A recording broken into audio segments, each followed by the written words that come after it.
One of the best things about the DJI-O3 Air unit is that you no longer have to carry a GoPro with you on your quadcopter in order to get good quality, high-resolution footage. The image quality of the O3 Air unit is not quite on par with a GoPro, but it's still more than good enough for a lot of people. And the resolutions go from 1080p all the way up to 4K 120. And that's actually 4K being recorded straight out of the camera onto the O3 on the quadcopter. It's not like a DVR that degrades as you get further and further away. Well, today we're looking at a quadcopter from Caddx that tries to accomplish the same trick. This is the Caddx Gofilm20, and it has on board something that looks an awful lot like an O3 Air unit, but it's not. This is the Caddx Moonlight. It is a video transmitter and 4K recording camera all in one, just like the O3. So today we're going to take a look at the Caddx Gofilm20, a custom-made 2-inch Cinewhoop designed around the Caddx Walksnail, I can't keep them straight, the Moonlight video transmitter, and we're going to see how this package shakes out. I'm Joshua Bardwell. You're going to learn something today. I want to start this video by putting this aircraft on the scale, because anytime you try and put a full digital air unit inside like a little 2-inch quadcopter, the weight starts to really become an issue. In my opinion, the 95mm/3-inch class is the smallest quadcopter where you really can carry like an O3 Air unit or another digital video transmitter. You can carry the weight of that without really feeling it compared to something like Analog or HD0 or heck, even the 1S Walksnail video transmitter, which is fairly lightweight. But when you get down into the 85mm category, you start to feel the weight, and every gram really matters. The Gofilm20 comes in at 116 grams without a battery, at least exactly as it was delivered to me. And for comparison, this is the Happy Model 85mm Mobula 8 with an O3 Air unit. And you can see it's coming in at 81 grams. Obviously, these are not spec'd exactly the same, but they're all 85mm aircraft with full video transmitters on them. This is the Flywoo FlyLens 85, also 85mm with a full O3, and it's coming in at just above 90 grams. So the Gofilm20 is a chonky boy. It's going to have a little extra weight. Well, only 20 or 25 grams, but that's like 25% more weight when you're talking about stuff down in this class.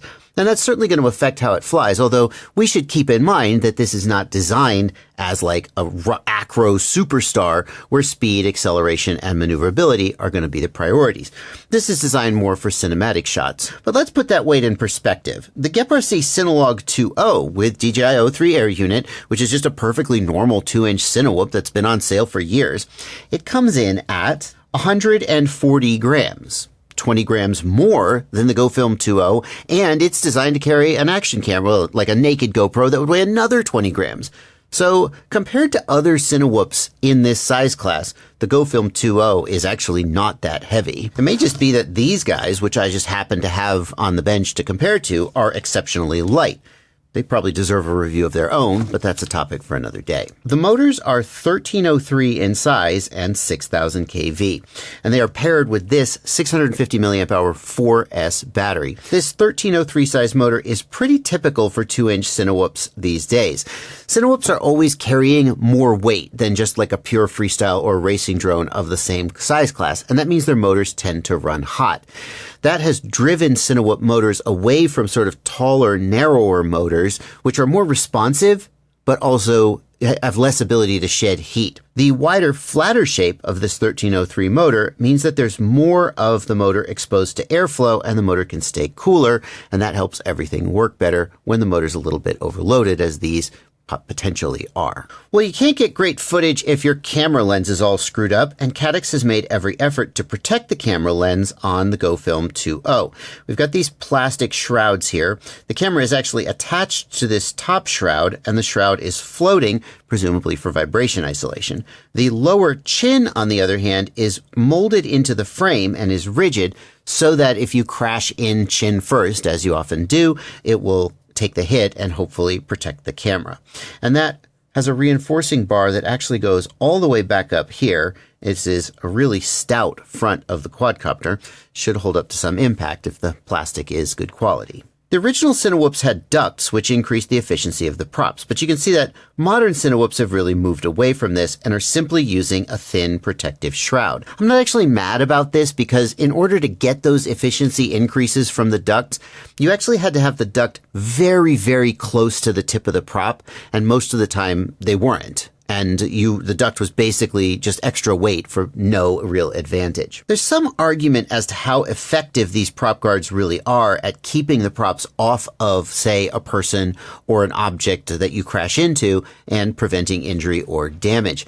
I've heard pilots who fly around actors, and that's one of the advantages of this small size class, is that you can fly it around a person and there's much less risk to the person than a quadcopter with larger props. I've heard them say, though, that on some of these frames, if you hit something, it basically just moves out of the way and they still get nicked by the props. It seems like this is fairly rigid. I'm not going to be slamming it into myself to test that. And, it's only a 2-inch prop, right? So how bad could it be? Where are the video transmitter antennas on this aircraft? You might be looking for like a great big cylinder, a circular polarized antenna like comes with the DJI O3 air unit or most video transmitters. These are not that kind of antenna. Caddx has decided to save some weight by using these wire whip antennas, and we don't usually see linear wire whip antennas on FPV video transmitters. They're almost always circular polarized antennas, but there's no reason you can't do that. We should expect to see about a 3 dB decrease in performance because the antennas on the goggles are going to be circular polarized, and anytime you have a polarization mismatch between linear and circular, that's the difference. It's about 3 dB. For perspective, a 3 dB change in range is about 1.4 times the range, or 1.4 times less range. So probably a noticeable decrease in range, although maybe not much depending on the environment you're flying in.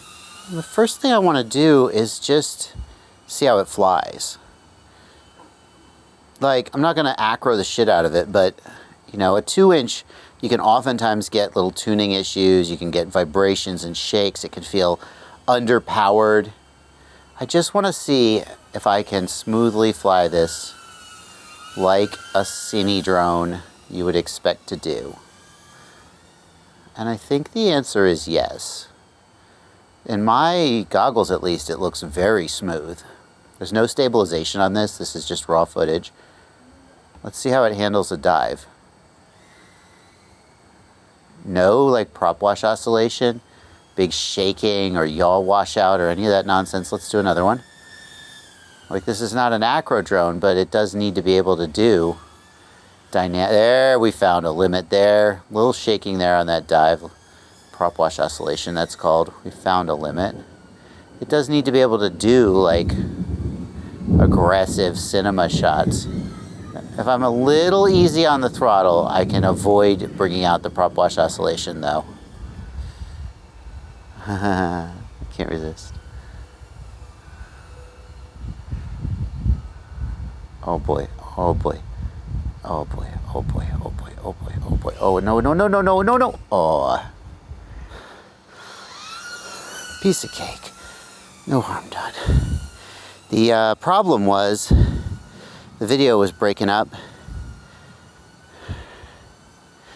because I was behind the building and I just didn't see these branches. Oh boy. Oh boy. Oh boy. Okay.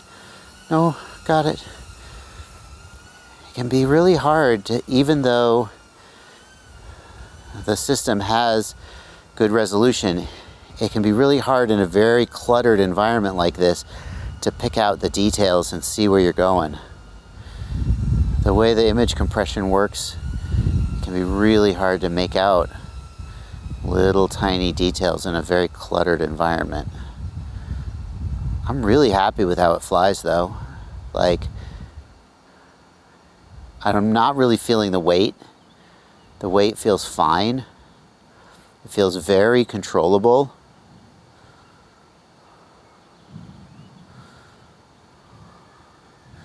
You see, it didn't, like, I did that dive there and it didn't, like, freak out with the prop wash. Oh, but then little details like that, like the little sticks come up and it's like, oh, I didn't see that. That's really kind of inevitable. with these digital video systems. Some are better than others, though. We are? Yeah. Oof. Yeah. This is not my favorite thing to do. I feel like something's going to jump out at me.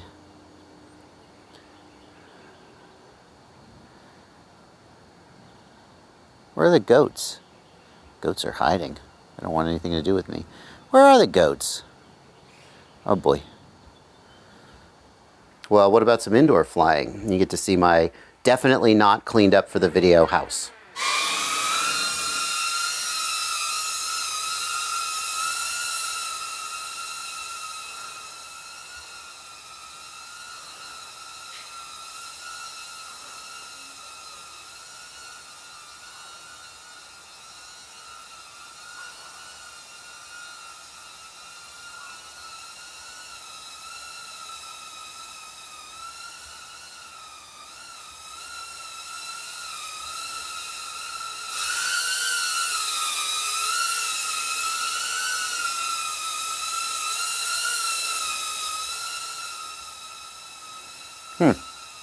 Not bad.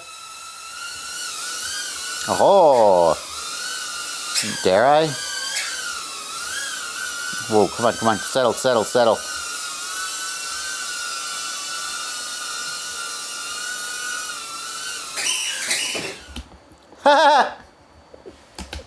Oh no, did it get, the battery fell off again, damn it.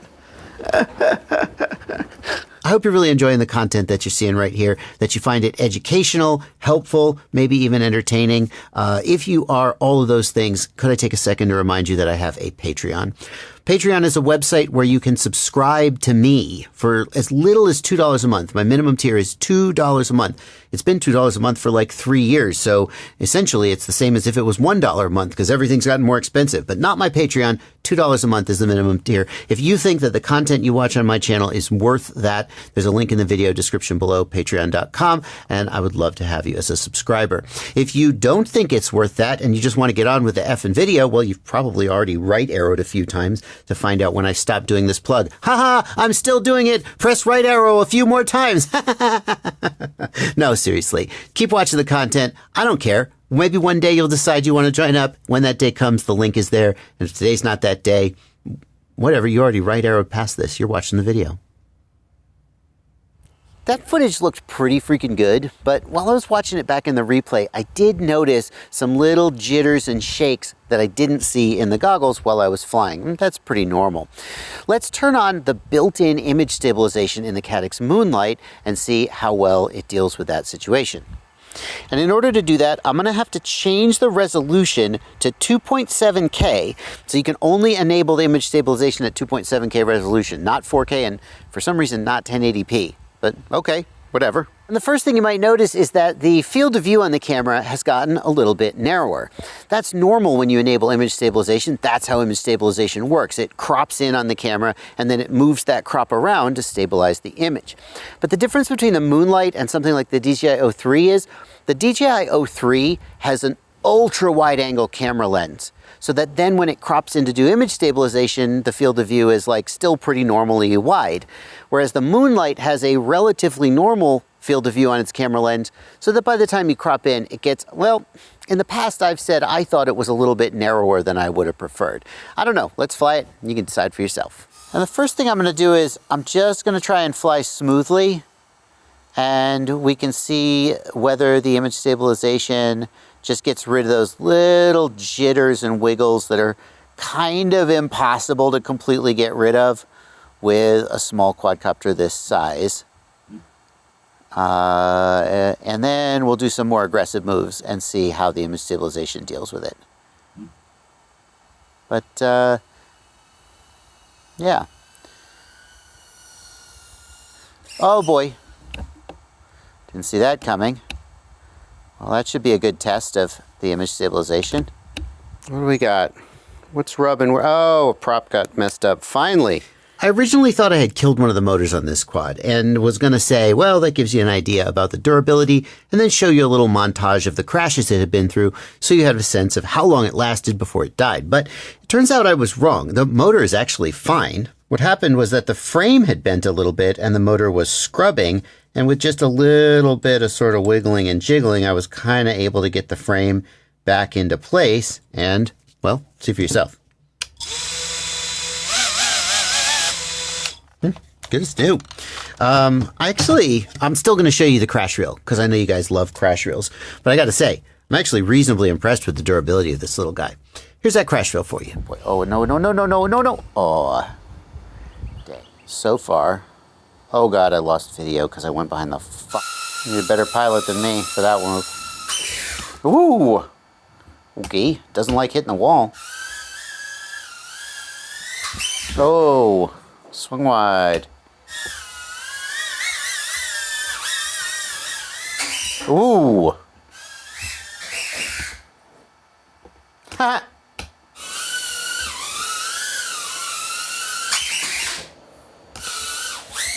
Oh God, the latency.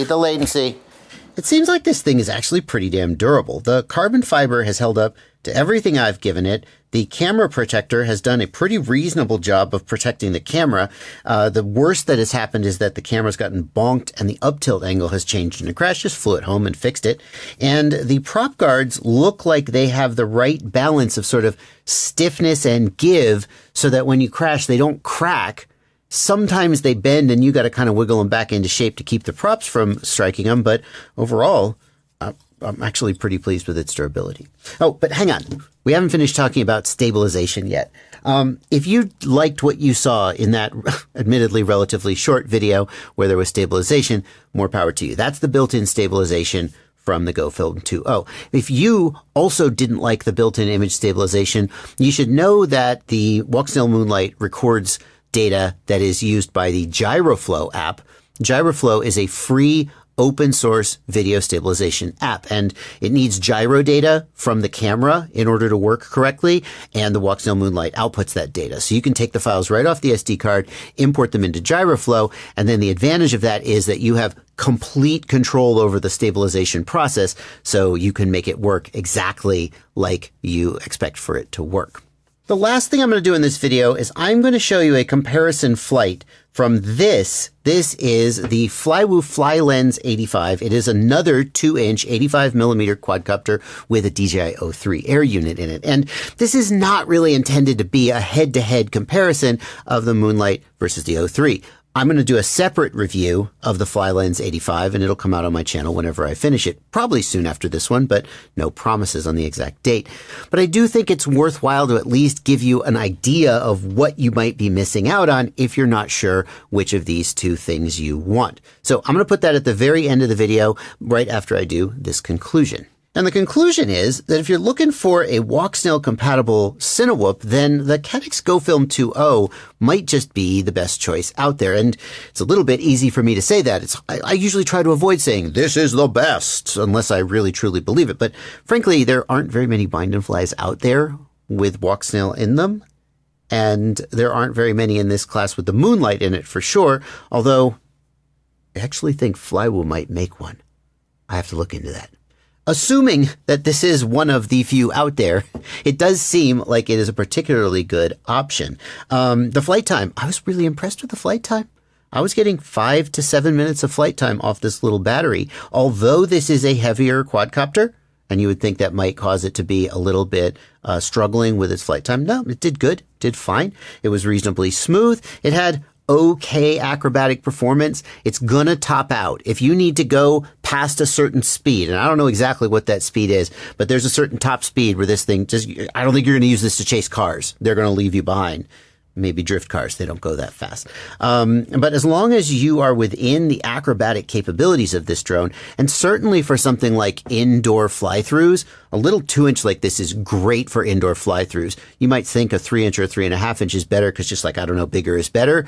But the wind and air from those props just blows things all over the place. I loved how I was flying through my house and I wasn't blowing shit all over the place. I was just zipping around the house.